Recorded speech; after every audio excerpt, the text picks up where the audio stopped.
The rain drummed steadily against Emma's windshield as she navigated the slick city streets. Her fingers were stiff from the cold, gripping the steering wheel of her aging sedan.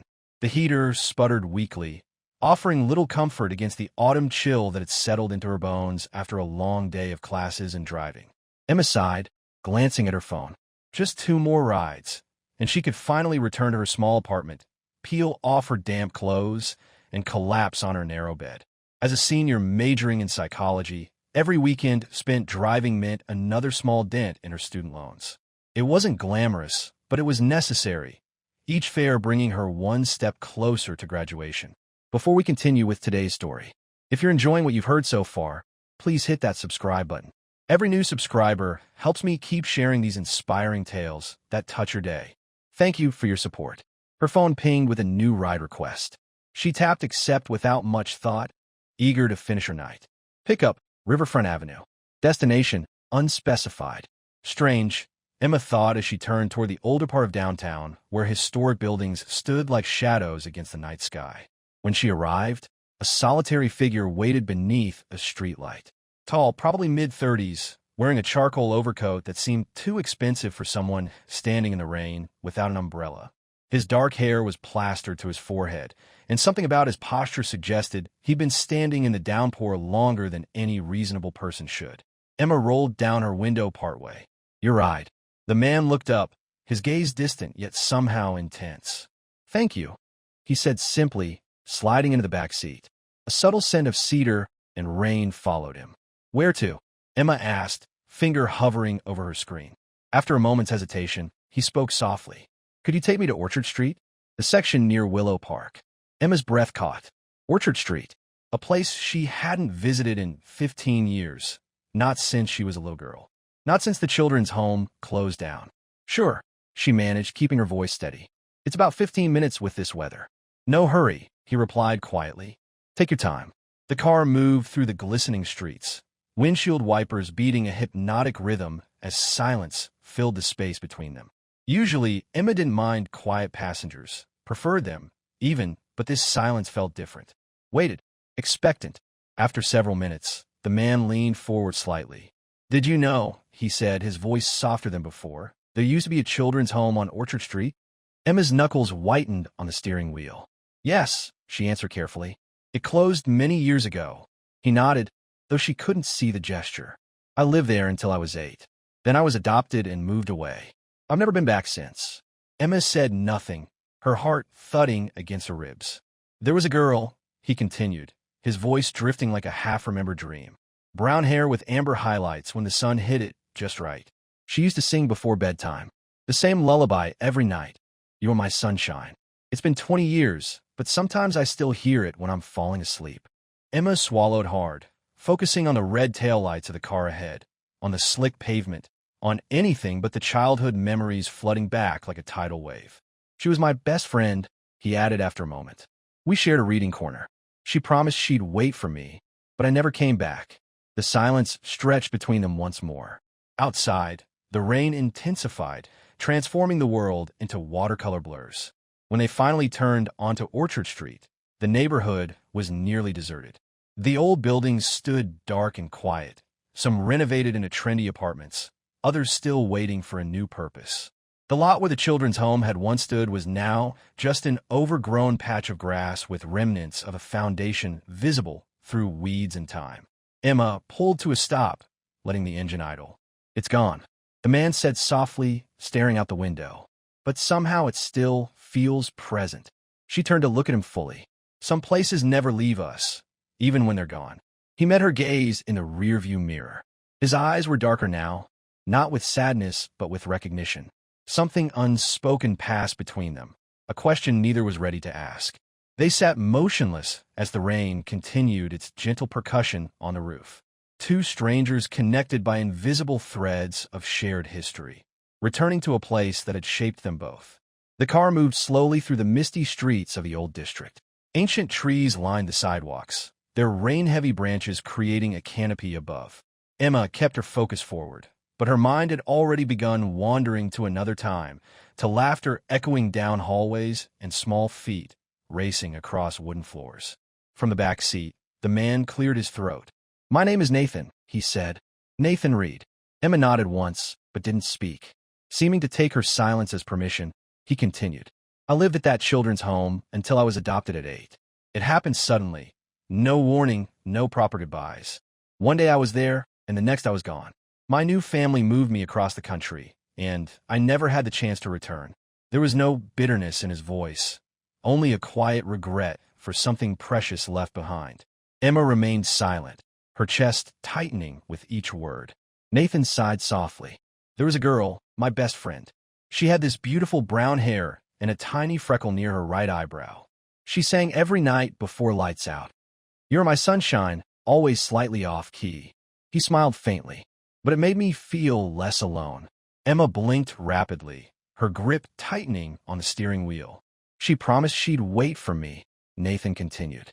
"So when I came back, we'd plant wildflowers in the old sandbox and make a garden just for us. I promised I'd write, but..."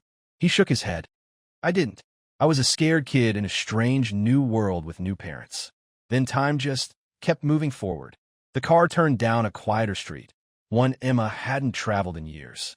Every corner brought memories rushing back. Her small bare feet on cool grass, fingers stained with chalk, that sandbox garden she'd dreamed of creating with him. Still, she remained silent. He didn't know yet, and she wasn't ready to tell him. "I always thought about coming back," Nathan said. "But something always stopped me, guilt, maybe, or fear. Then this weekend, after a company charity event, I found myself just driving around. I opened the rideshare app, thinking I might see the old place from a distance, with someone else doing the driving." He watched the raindrops tracking down his window. "I didn't expect it to affect me so strongly." Emma swallowed the lump in her throat, her heart racing. "That little girl remembered him, too," she said softly.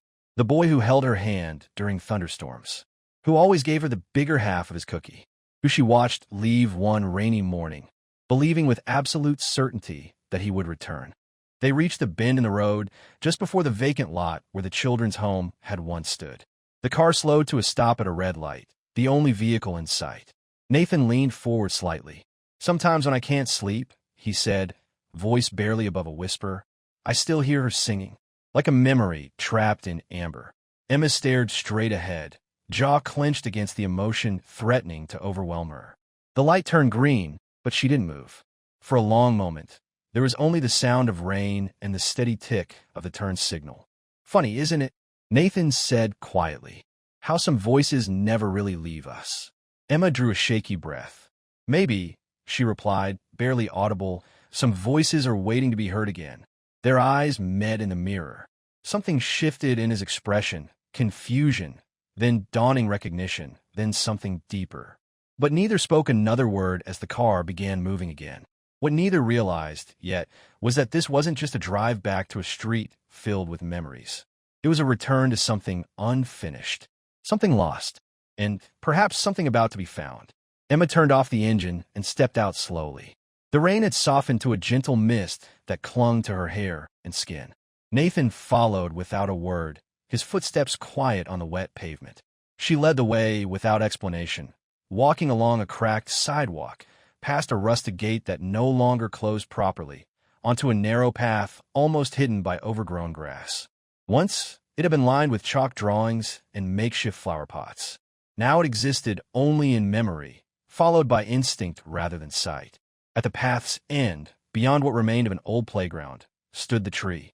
A massive oak that had witnessed generations come and go, its roots spreading deep and wide, its trunk still bearing faint marks carved by children's hands long ago.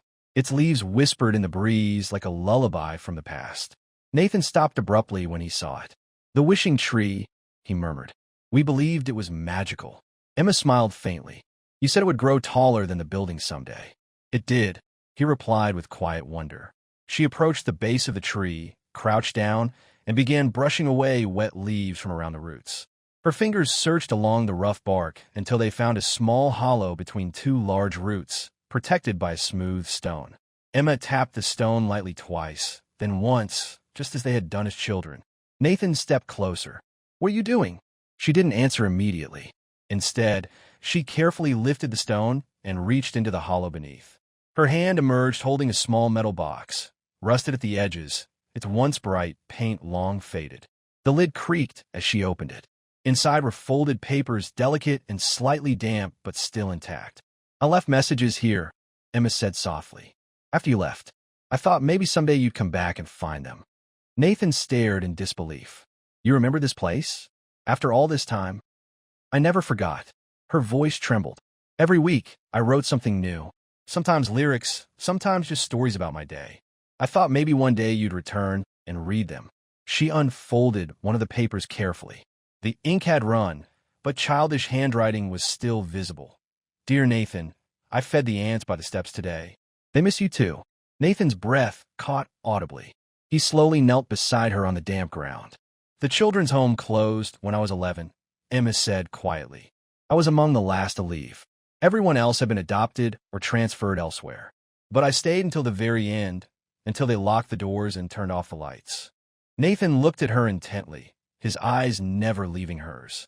"There was a boy," she continued, her voice barely audible above the rustling leaves. "He promised he would return, said he'd find me again, and I believed him with all my heart. I waited for weeks, then months, but he never came." "Emma," Nathan whispered, recognition finally complete. She looked up sharply at the sound of her name. "I didn't know," he said, voice rough with emotion. "I couldn't remember your name until now. I only remembered your voice, your song, the way you made every day feel less lonely." Her lips trembled. "And I remembered how you shared your cookies. How you always said, we'd have our garden beneath this tree. I never stopped thinking about you," he admitted, voice breaking. "I just didn't know how to find you again." They sat in silence as mist swirled around them, past and present merging into one continuous story. "You found me anyway," Emma finally whispered. Nathan reached out hesitantly, his fingers brushing against hers. Beneath the ancient oak that had witnessed their childhood friendship, their painful separation, and now their unexpected reunion, they sat together once more. Not as lost children, but as adults who understood what finding each other again truly meant. The rain returned, falling in gentle sheets that softened the world around them. Branches swayed above, leaves shivered in the cool air, and the ground beneath them turned soft, but neither moved from their spot. Nathan settled against the massive trunk of the oak, his eyes following the intricate pattern of branches overhead. "I remember," he said quietly, as if afraid speaking too loudly might break the spell. "You used to sing right here every night. That one song." He looked at her, his eyes reflecting both rain and memory. "You are my sunshine," he whispered. Emma stood motionless a few feet away, arms crossed over her chest, not just against the cold, but as if holding herself together. She looked at him as though seeing something sacred, something that belonged to another lifetime. "Nathan?" she asked, voice barely audible. "My Nathan?" He nodded once, the movement heavy with meaning. "Yes," he answered, voice cracking. "I'm the Nathan who promised to come back and never did." He looked down, ashamed. "I thought about you so many times over the years, but whenever I considered returning, I was terrified. What if the place were gone? What if you'd forgotten me? What if I didn't deserve to be remembered?" Emma knelt beside him, rain plastering her hair to her face. She searched his eyes, looking past the years, past the man he had become, to find the boy she had known. "I never forgot," she said, voice trembling. "I waited for so long. Through every storm, every birthday, spent alone every night. I sang that song.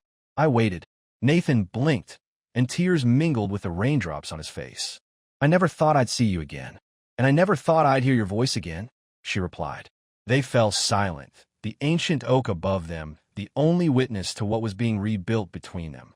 The ghosts of their childhood wrapped around them like a protective blanket, faded memories becoming tangible once more. Emma reached into the tin box and pulled out another folded paper. "I found this in a drawer before the children's home closed," she said, handing it to him. It was a list of all the children's names. Yours was still there. Nathan unfolded it carefully. His name appeared with the word adopted written beside it. And below, in childish handwriting, "Come back soon, Nathan. I miss your sunshine." He exhaled shakily. "I remember this list. They kept it on the bulletin board. I wrote that note," Emma said, barely louder than the rain. "I thought if I put it somewhere official, someone might tell you." "I wish they had," Nathan replied, holding the paper gently against his chest. The rain fell harder, but neither moved to seek shelter. It soaked their clothes and skin, but also seemed to wash away the years between them. Nathan reached out slowly, uncertainly, and Emma leaned into him, letting his arms encircle her as if they belonged there. For a long moment, they said nothing. No grand declarations, no elaborate promises, just warmth, recognition, and forgiveness passing between hearts that had been waiting in silence. "You're still my sunshine," he whispered into her hair. "After all these years. And you're still my Nathan," she murmured in return. "The one who gave me half his cookie and all of his courage." Under the branches of the old oak tree, two children who had once lost each other found themselves again. Not by chance, but by fate, guided by a voice that had never truly stopped singing. The weeks that followed unfolded like chapters in a gentle story that neither wanted to end. The world beyond their reconnection continued its frantic pace. Emails, meetings, deadlines. But in Emma's small corner of existence, everything had softened, and Nathan Reed had become part of it in the most natural way imaginable. He began appearing at the campus cafe where Emma studied between classes. Not dressed as the successful tech entrepreneur he'd become, but in a worn leather jacket, hair slightly disheveled, often carrying 2 cups of coffee, one prepared exactly how she liked it, with just a hint of cinnamon. He never imposed, never demanded her attention. He would sit quietly nearby, reading a book or working on his laptop, until Emma would look up, smile, and gesture to the chair beside her. Some days they talked about everyday things, the changing colors of leaves in the park, how the city smelled different after rain.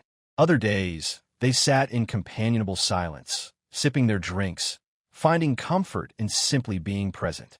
Once a week, like a sacred ritual, they returned to the lot where the children's home had once stood. There, beneath the protective branches of the ancient oak, they cleared away debris, removed broken glass and litter, and planted small wildflower seedlings around the base of the tree. Emma brought gardening tools and seeds. Nathan brought gloves and thermoses of hot chocolate. They called their project Remembrance Garden, not a memorial to what was lost, but a celebration of what had been found again. One crisp Saturday, as they sat on a blanket spread over the grass, backs against the tree, Nathan broke the comfortable silence between them. "I used to dream about this place," he said quietly. "But in those dreams, everything was broken. The building collapsed, the tree cut down, no trace of you anywhere." Emma turned to him, afternoon sunlight catching the amber highlights in her hair. "And now the tree still stands," he replied softly. "And you're here, and your voice isn't just a memory anymore." Emma studied his face thoughtfully. "You're not coming back because you feel guilty, are you?" Nathan shook his head. "I came back because I couldn't forget, but I'm staying because this is where I feel most like myself." He paused, looking directly into her eyes. "And because here, there's you." She glanced down, fingers gently touching a small wildflower bloom. "I used to think I wasn't meant for connection," she admitted. "Like the world had already taken the best parts of me too early, and anyone who came close would eventually leave." Nathan reached over slowly, covering her hand with his. "I left once, and I've regretted it every day since." Emma closed her eyes briefly, letting the warmth of his touch ground her. "I don't need promises, Nathan." "I don't want to give promises," he replied. "I want to give presents." She looked at him then, really looked at him, not as the boy who had left or the man who had returned, but as someone who had grown, broken, and healed in his own way, just as she had. She nodded, a breeze lifting her hair. "Then stay, not for what was, but for what could be." He smiled, a genuine smile that transformed his entire face. "Remembrance Garden," he said, gesturing to the wildflowers around them. Emma laughed softly, perhaps not just for flowers anymore. And beneath the gentle rustle of autumn leaves, they remained side by side, not dwelling on what had been lost, but nurturing something new, something that didn't need grand promises or perfect circumstances, something that simply was. It began with a single photograph, a blurry image taken through a rain-streaked window. Emma and Nathan are embracing beneath the old oak tree, her face pressed against his chest, his arms wrapped protectively around her. It was an intimate moment never meant for public consumption, but someone had captured it anyway, and by morning, it was everywhere. The first headline appeared on a gossip website: "Tech Billionaire's Secret Rendezvous. Who's the mystery woman?" Others quickly followed. Nathan Reed spotted embracing an unknown woman in an abandoned lot. Rags to riches romance or calculated PR move. Meet the student driver who captured a billionaire's heart. And then the most intrusive. From orphan to billionaire's girlfriend, the past of Emma Clark revealed. They dug relentlessly, as the media always does. They uncovered her childhood in the state system, tracked her work history, scrutinized her modest apartment, her secondhand clothes, and her scholarship applications. The internet devoured her story piece by piece, without permission or context. Comments flooded every article.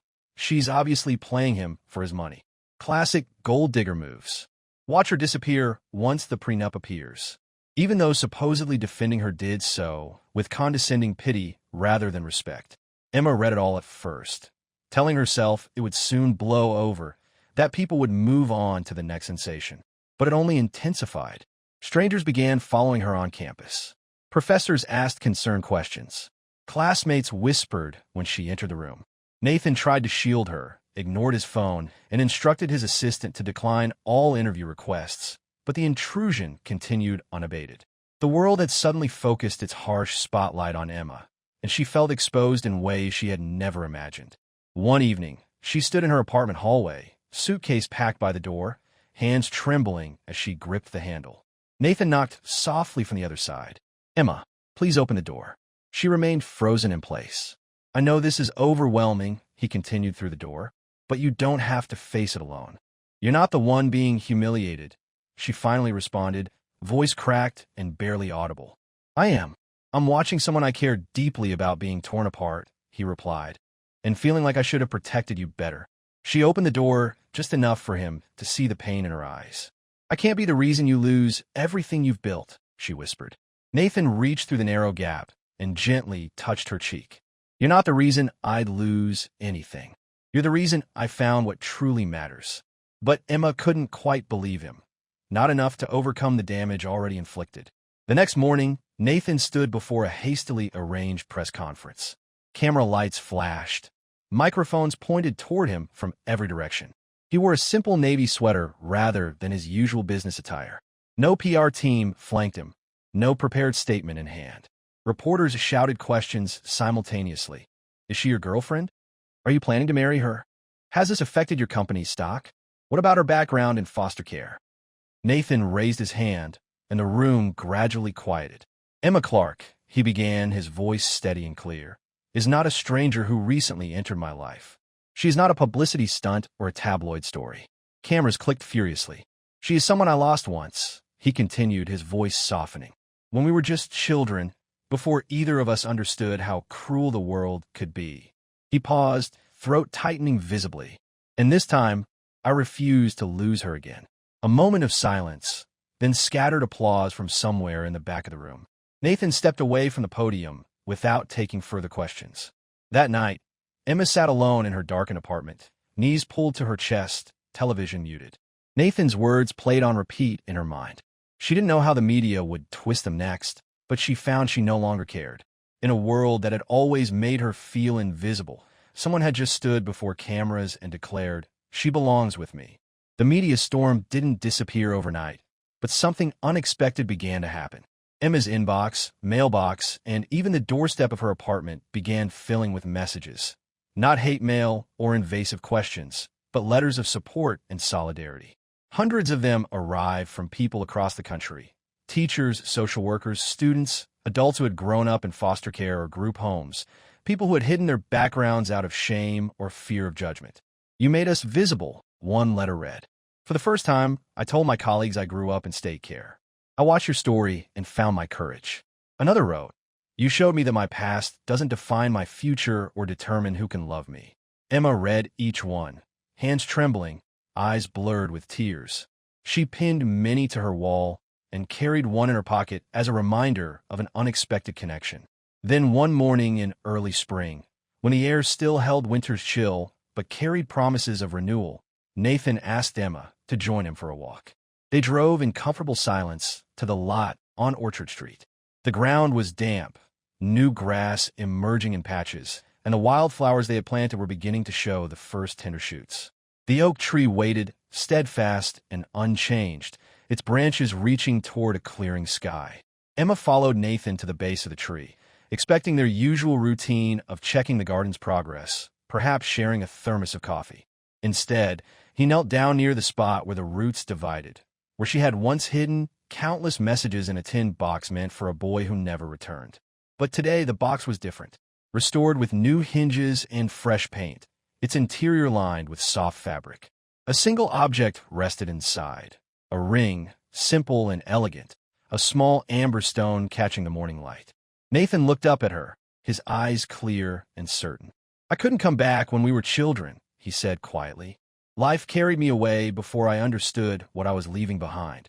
He rose to his feet, taking her hands in his. "But I'm here now, and I know who I am. I know who you are, and I know what this place means to both of us." Emma's breath caught as the breeze lifted her hair across her face.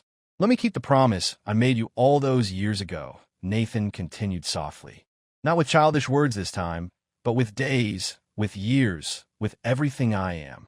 Emma's lips trembled. She nodded, unable to speak, eyes shining. "I've waited 20 years, she finally whispered. "Today, I don't need to wait anymore." He slipped the ring onto her finger beneath the branches of the tree that had witnessed their childhood friendship, their separation, and now their reunion. They stood together in the gentle quiet of early spring. Two souls not beginning something entirely new, but continuing something that had always been written in the lyrics of a half-forgotten lullaby. "You are my sunshine," she hummed softly. Nathan smiled. "Always." 1 year later, Orchard Street was transformed. The once neglected lot had become a vibrant garden sanctuary, flourishing with wildflowers, herbs, and young trees planted by many hands guided by hopeful hearts. At its center stood the ancient oak, undisturbed and majestic, its roots deeper than memory, its branches sheltering everything beneath. Above the arched wooden entrance, carved into polished cedar, were the words, "Remembrance Garden, for those who find their way home." It was a name born not from pity, but from strength, from the belief that some homes are not physical places but promises kept, and that sometimes love returns to where it began. Today, the garden was filled with people, not reporters or celebrities or curious onlookers, but souls who shared understanding. Men and women who had once stared at unfamiliar ceilings in temporary homes. Children with cautious smiles and wondering eyes. Social workers who had witnessed both heartbreak and healing. Foster parents, volunteers, those who had been broken and those who had rebuilt themselves. At the center of it all stood Emma and Nathan. She wore a simple dress that moved with the spring breeze, hand-sewn with help from teenage girls at a shelter where she now volunteered weekly. He wore a white shirt with rolled sleeves, a sprig of wildflower tucked in his pocket. No extravagance, no ostentation, just bare feet in soft grass and hearts open to the moment. The chairs were borrowed from neighbors, mismatched and comfortable. Music came from a small ensemble of young musicians from a community arts program. The aisle was simply a path of flower petals laid by children who had never before participated in a wedding. Emma stood at the path's beginning, holding a small bouquet fashioned from the paper notes she had written to Nathan all those years ago, carefully preserved and folded into blossoms bound with ribbon and memory. Beside Nathan stood Michael, a 10-year-old boy with glasses too large for his face and a smile even larger. Nathan had met him during one of Emma's outreach programs 6 months earlier. When Michael had confided that he wished someone would choose him forever, Nathan had knelt down and said, "What if we chose each other?" Today, Michael wore a miniature vest, held the rings, and cleared his throat nervously before reading his one prepared line. When Emma was little, she said love is finding someone you thought you lost forever. Today she found Nathan again, and I found them both. Emma's eyes filled with tears. Nathan's hand trembled slightly as he placed the ring on her finger. Their vows weren't rehearsed or formal, but whispered promises. "I don't need mansions or luxury," Emma said softly. "I just need a place where you wait for me, with coffee and wildflowers and patience." "I don't need a predictable future," Nathan replied. "I just need one where you're beside me," singing slightly off-key. They kissed as the garden erupted in applause and laughter, and music without lyrics, but full of meaning. Later that afternoon, as guests enjoyed homemade cookies and lemonade prepared by Emma and children from her community program, Nathan made a quiet announcement. He called it the Remembrance Foundation, named after the first wildflowers they had planted beneath the oak tree, funded with money he would have spent on luxuries they didn't need or want. Its mission: full scholarships, mentorships, and business grants for young people who had grown up without permanent homes, but not without dreams and determination. Emma would serve as director, and every year on this date, beneath this tree, the foundation would host a gathering, not a fundraiser or gala, but a reunion for all who had once felt invisible, to remember that they mattered. As twilight softened into evening and guests gradually departed, Emma and Nathan remained behind. The tree watched over them as it always had. The wildflowers swayed in the gentle breeze. She stood with her back against his chest, his arms encircling her waist. Together they watched the sky transform from blue to gold to deepening purple, the garden glowing in the soft hush of promises fulfilled. "I left once," Nathan murmured against her hair, "because I didn't know how to stay." She leaned into him, fingers interlaced with his. "And now?" she asked. He smiled, lips brushing her temple. "Now I stay, because there's nowhere else I could ever belong." And beneath the same branches that had once sheltered two lonely children, a new chapter unfolded, rooted in the past, blossoming in the present, reaching always toward whatever light the future might bring. What began as a rainy night career became a journey back to where two hearts had once been separated and finally found each other again. Emma and Nathan's story reminds us that sometimes the most beautiful love stories aren't those we carefully plan, but the ones that find their way home through time, memory, and courage. Because love, real love doesn't fade with distance or years. It waits. It grows silently. And when the time is right, it blooms beneath the most unexpected circumstances in the most ordinary moments, creating something extraordinary that endures long after the final word is spoken.